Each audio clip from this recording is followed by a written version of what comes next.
అందుకే భగవద్గీత చెప్పడము, ఆయన రథ సారథిగా ఉండడం కూడా అంతే. ఆ ఒక్క విషయాన్ని గమనిస్తే అర్జునుడు వచ్చి కాళ్ళ దగ్గర కూర్చున్నట్టుగా, మనకి దుర్యోధనుడు వచ్చి తల దగ్గర కూర్చున్నట్టుగా చూపిస్తారు. మనకి ఆ లీల అలా కనపడుతుందన్నమాట. తల దగ్గర అంటే అహంకారం, అహంకారం ఎక్కువ ఉన్నప్పుడు అది అహంకారానికి ప్రతీక. ఈయన కాళ్ళ దగ్గర కూర్చున్నాడు అర్జునుడు అంటే సమర్పణ, అది సమర్పణకి గుర్తుగా. ఆయన 2 ఆప్షన్స్ ఇస్తాడు. ఏమని? నీకు నారాయణ సేన కావాలా లేదా నేను కావాలా? నేను అస్త్రం పట్టను, యుద్ధం చేయను. అలా ఒంటరిగా ఉన్న నేను కావాలా, నీకు నారాయణ సేన కావాలా అని. మనకు కూడా జీవితంలో చాలాసార్లు ఆ కృష్ణ పరమాత్మ ఇలాంటివి ఇస్తూ ఉంటాడనమాట. ఏంటి? ఒక లాభం కావాలా, ధర్మాన్ని ఎంచుకుంటావా? నేను కావాలా, ఇప్పుడు చూడండి, మీరంతా ఇక్కడ ఒక ఆత్మజ్ఞానం తెలుసుకుందామని ఎన్నో రోజుల నుంచి వస్తున్నారు, ధ్యానం చేయడానికి వస్తున్నారు. అంటే మీరు పరమాత్మని ఎంచుకున్నట్టే. ఇదే సమయం మీ సినిమా చూడడానికి వెళ్ళొచ్చు, లేదా ఇంట్లోనే కూర్చొని ఫోన్ ఉందిగా దాంట్లో రీల్స్ స్క్రోల్ చేసుకుంటూ ఉండొచ్చు. ఏముంది, పక్కింటికి వెళ్ళి కూర్చుంటే నలుగురు, ఎక్కడైతే ఏ నలుగురు అయితే లేరో, మనం నలుగురు ఉంటాం, ఇంకో నలుగురు ఉండరు, ఆ నలుగురు గురించి మాట్లాడుకోవచ్చు. అలాంటివి ఎన్నో చేయొచ్చు. కానీ మీరంతా కృష్ణ పరమాత్మని ఎంచుకున్నారు కాబట్టే ఇక్కడ ఉన్నారు. మనం అందరం కూడా అంతే. అందుకే ఆయన ఏమంటాడు? రథసారథిగా ఉంటాను అంటాడు. రథం అంటే ఏంటి? మన జీవితంలో ఈ దేహమే రథం. మన జీవితం యొక్క పగ్గాలను గనక ఆయన చేతికి ఇచ్చేస్తే ఆయన సరిగ్గా నడుపుతాడనమాట.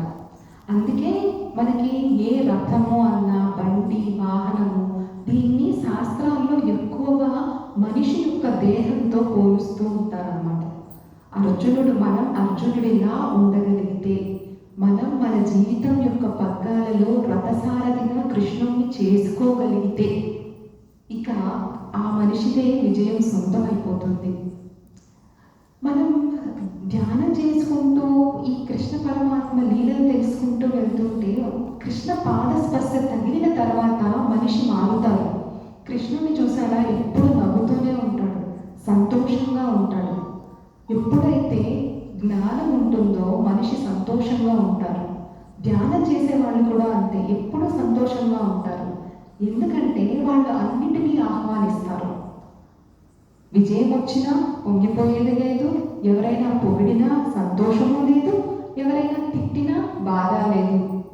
అందుకే శంకరాచార్యులు వారు అంటారు, సత్సంగత్వే నిస్సంగత్వం, నిస్సంగత్వే నిర్మోహత్వం, నిర్మోహత్వే నిశ్చలతత్వం, నిశ్చలతత్వే జీవన్ముక్తి.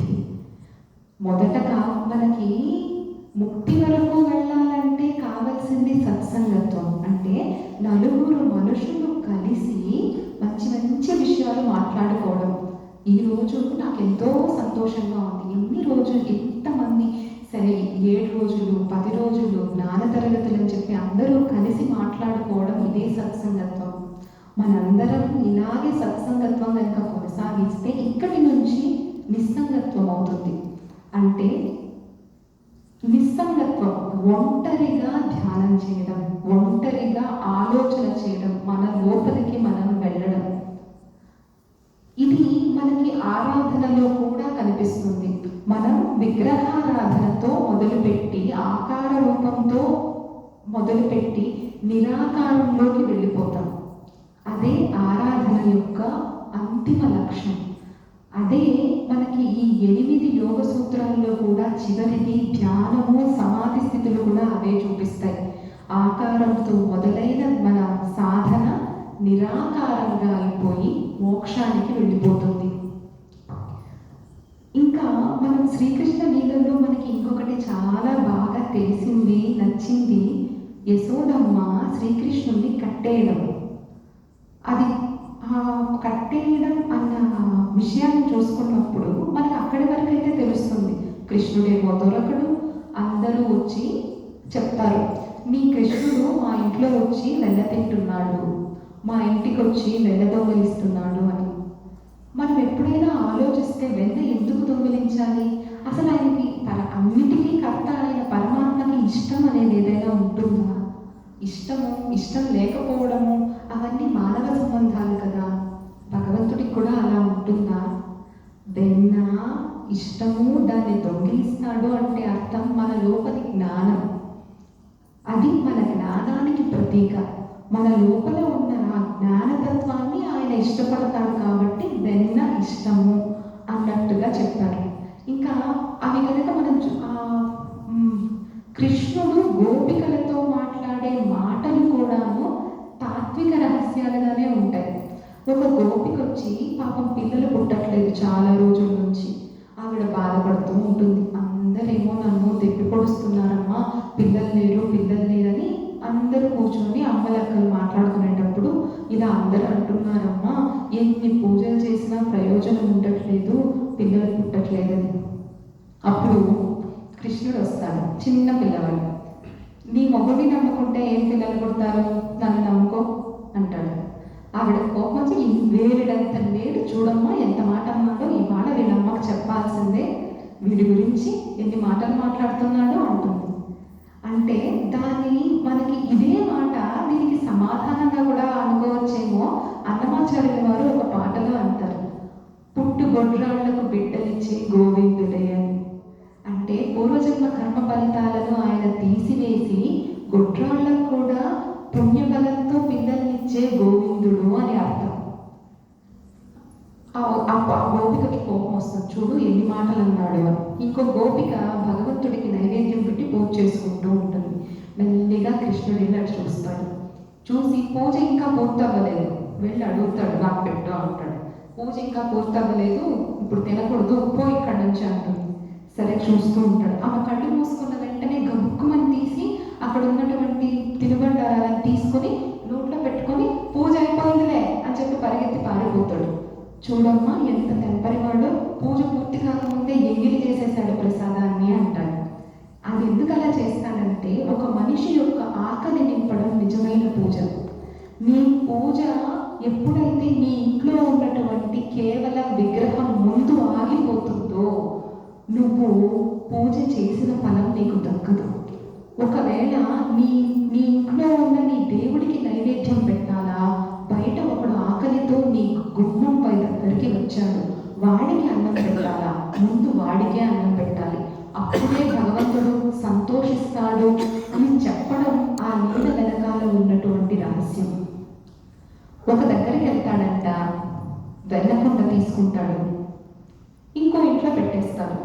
ఆ ఇంట్లో ఉన్నది తీసుకొచ్చి ఇంకో ఇంట్లో పెట్టేస్తాడు. నిద్ర లేచేసరికి ఆ ఇంటి వాళ్ళకి ఈ ఇంటి వాళ్ళకి గొడవ. మనకి చూస్తే అనిపిస్తుంది, అదేంటది వాళ్ళిద్దరికి ఎందుకలా తగదా పెట్టాడని చెప్పి. కొండ అంటే మన బుర్ర. అంటే ఈరోజు నాకు డబ్బు ఉంది అని నేను గర్వపడుతున్నాను, వాడికి లేదు అని వాడిని నేను నీచంగా చూస్తున్నాను. అంతా నా చేతిలోనే ఉంది. మరొక జన్మలో మరణం ఎంతసేపు, కనురెప్పసేపు. ఈ కుండ అక్కడ ఉంటుంది, ఆ కుండ ఇక్కడ ఉంటుంది, తస్మాత్ జాగ్రత్త అన్నట్టు ఆ లీల చేశాడనమాట. ఇంకొకటి కొండలో వెన్న తీసుకొని తింటూ ఉంటాడు. ఒక గోపిక అంటది ఎలా అయినా పట్టేయాలి. పట్టేసి ఎలా పట్టాలంటే వాళ్ళ అమ్మకేంటి చెప్తే ఆమంటది, ఏమమ్మా అంత చిన్న పిల్లవాడు, వాడికి అంత వెన్న తింటే అరుగుతుందా, మా బిడ్డకి నేను పెట్టనానమ్మా, వచ్చి కాదమ్మా మీరు చెప్పే దాంట్లో న్యాయం ఉందా, మీ ఇంట్లోనూ తిన్నాడా, మీ ఇంట్లోనూ తిన్నాడా, మీ ఇంట్లోనూ తిన్నాడా, వాడి పొట్ట ఎంత ఉందమ్మా, బుజ్జి పొట్ట, ఇంతంతా ఎట్లా అరుగుతుంది, అయినా చెప్పడానికి మీకన్నా బుద్ధి ఉండాలి, వినడానికి నాకన్నా బుద్ధి ఉండాలి అంటుంది. ఈసారి పట్టేసుకోవాలి. ఎలాగా? రెడ్ హ్యాండెడ్గా పట్టేసుకోవాలి.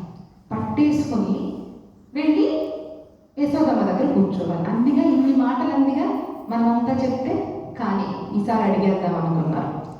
ఏం చెప్పారు?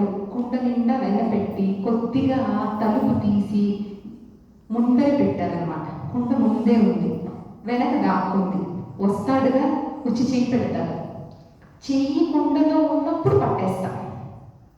చేతికి కూడా వెన్న ఉంటుందిగా, అలాగే లాక్కెళ్తా వాళ్ళ అమ్మ దగ్గరికి. అప్పుడు ఏం చేస్తాడో చూస్తాను అనుకుంది. వచ్చాడు, రానే వచ్చాడు, చూశాడు, చుట్టూ చూశారు, ఎవరు కనిపించట్లేదు. ఏంటి ఈ గోపికకి కొద్దిగా కూడా భయం లేదు, నేను వస్తానని బుద్ధి కూడా లేనట్టుంది, ఇక్కడే పెట్టేసింది అనుకున్నాడు. నెమ్మదిగా వెళ్ళాడు, కుండ లోపలికి చెయ్యి పెట్టాడు. వెన్న తీసేటప్పుడు పట్టుకుంది. ఏం చేస్తున్నావు అంది. నేనేం చేస్తున్నాను, వెతుకుతున్నావా అన్నాడు. వెతుకుతున్నావా, ఏం వెతుకుతున్నావురా అంది. మా ఇంట్లో దూడ కనిపించడం లేదు, దీంట్లో ఉందేమో చూస్తున్నాను అన్నాడు. ఏంటి మీ ఇంట్లో దూడ కనిపించలేదా, ఆ దూడ ఈ కుండలో ఉందా అన్నాడు. గట్టిగా అరవకమ్మా, అరిస్తే దూడ బెదిరి పారిపోతుంది అన్నాడు. అమ్మా ఎన్ని మాటలు నేర్చావరా అంది. అంతే, వదిలేసిందిగా పారిపోయాడు. ఎంత చేసినా వీడు దొరకట్లేదు, ఏం చెయ్యాలా అనుకుంది.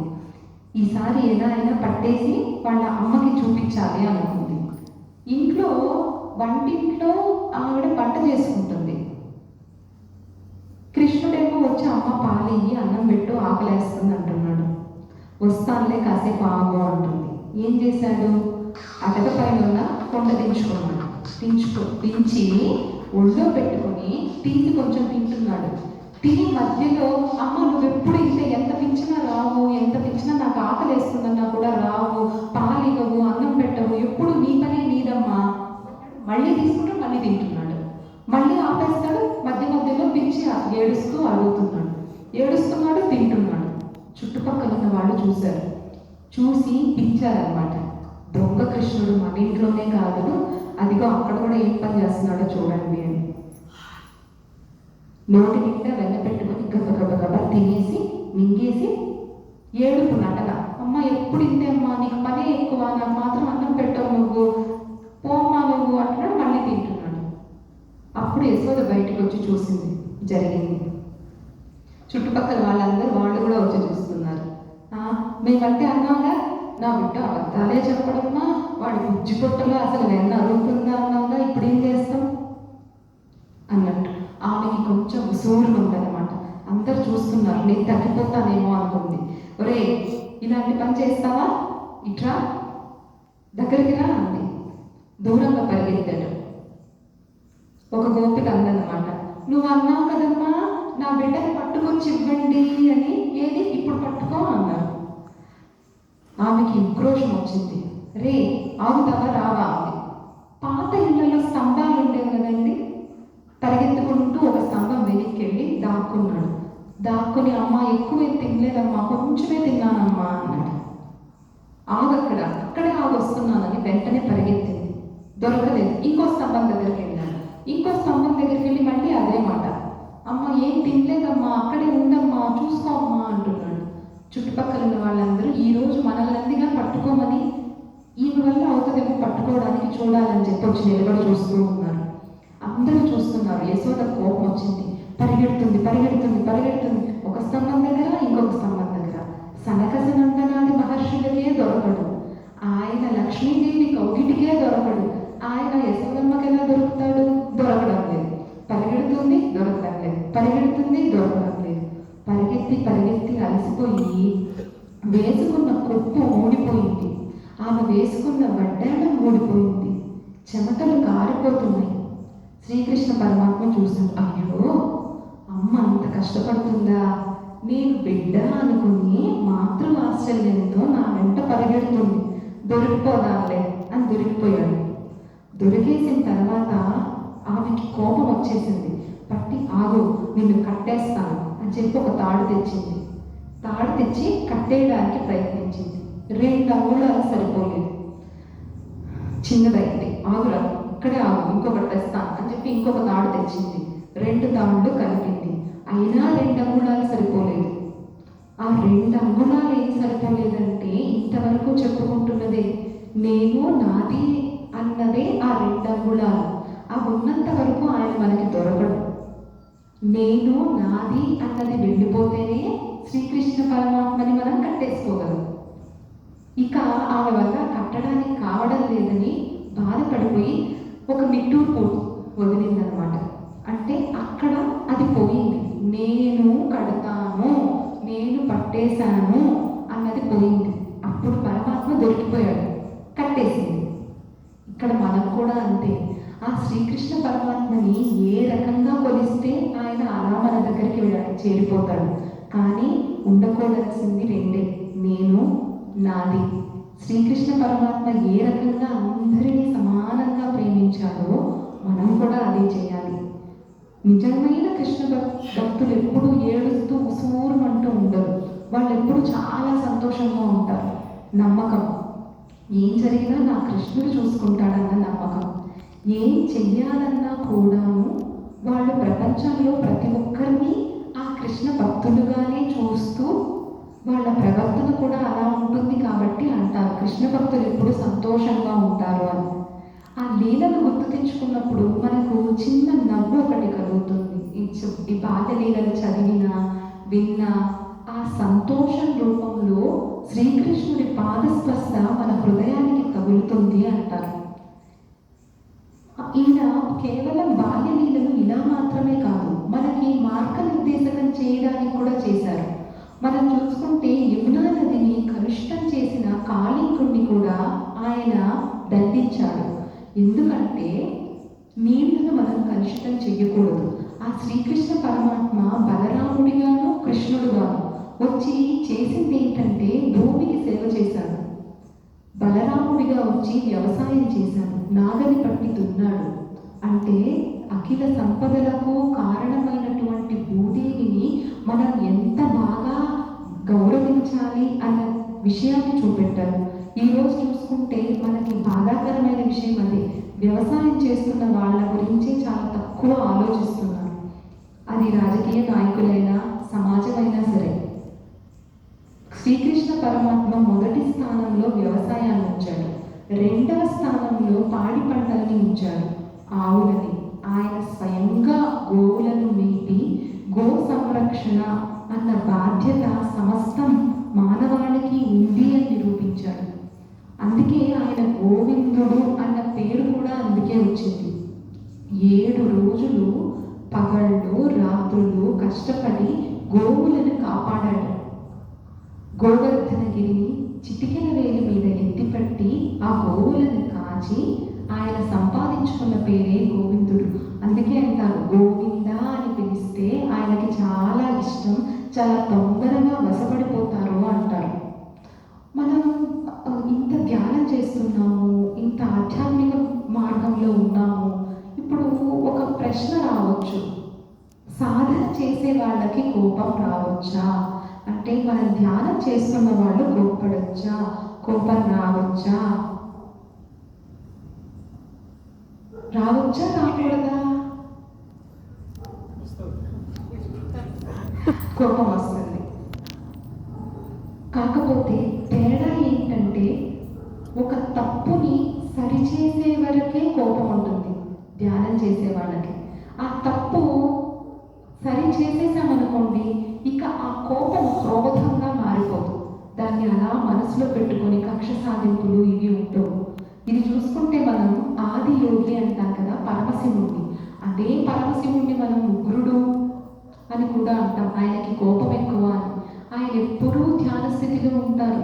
మరి ఆయనకి కోపం ఎందుకు వస్తుంది? ఆయన మన్మధుడిని కాల్చేశాడు కదా, ధ్యానం చేసే వాళ్ళ కోపం వస్తుందా? కోపం వస్తుంది ఒక తప్పుని సరిచేసే వరకు మాత్రమే. ఆ ఒక సన్నని గీత ఉంటుంది కదండి, అంటే ఒక తప్పుని సరిచేసేటందుకు ఒక సన్నని గీత, అది సరి అయిపోయిన తర్వాత కోపం కూడా ఎలా అంటే మనం ఏ రకంగా అయితే ఒక నగ వేసుకుంటాం, తీసి పక్కన పెట్టేస్తాం. ఏదో ఫంక్షన్కి వెళ్తున్నాం, ఏదో ఒక డ్రెస్ వేసుకుంటాం, ఫంక్షన్ నుంచి వచ్చిన తర్వాత దాన్ని తీసి పెట్టేస్తాం కదా. నిజమైన సాధకులకి కోపం కూడా అలాగే, ఒక తప్పుని సరిచేసే వరకే కోపం. ఈరోజు ఈ తప్పుని సరిచేయడానికి నేను నిన్ను కోప్పడ్డాను, అది కక్ష అలా ఉండిపోదు. మళ్ళీ ఆ మనిషి మీద ప్రేమ అంతే ఉంటుంది. ఆ తప్పు సరిచేసేంత వరకు మాత్రమే అది ఉంటుంది. ఇంకా ఒక ధ్యానం చేసే వాళ్ళు మాత్రమే సమాజాన్ని ప్రేమించగలుగుతారు, పక్కన వాళ్ళని ప్రోత్సహించగలుగుతారు, అందరిలో ఆ సంతోషాన్ని చూడగలుగుతారు. అందుకే ధ్యానము తర్వాత మనం పొందేటువంటి సమాధి స్థితి, ఇవి రెండు కూడా ఇప్పటి ప్రపంచానికి ఎంతో అవసరమైనది. ఇప్పుడు మనమంతా చాలా అదృష్టవంతులం. ఇక్కడ మనకి మార్గనిర్దేశకత్వం చేసి ఎన్నో పనుల్లో లౌకికంగా మనం ఉంటే కూడాను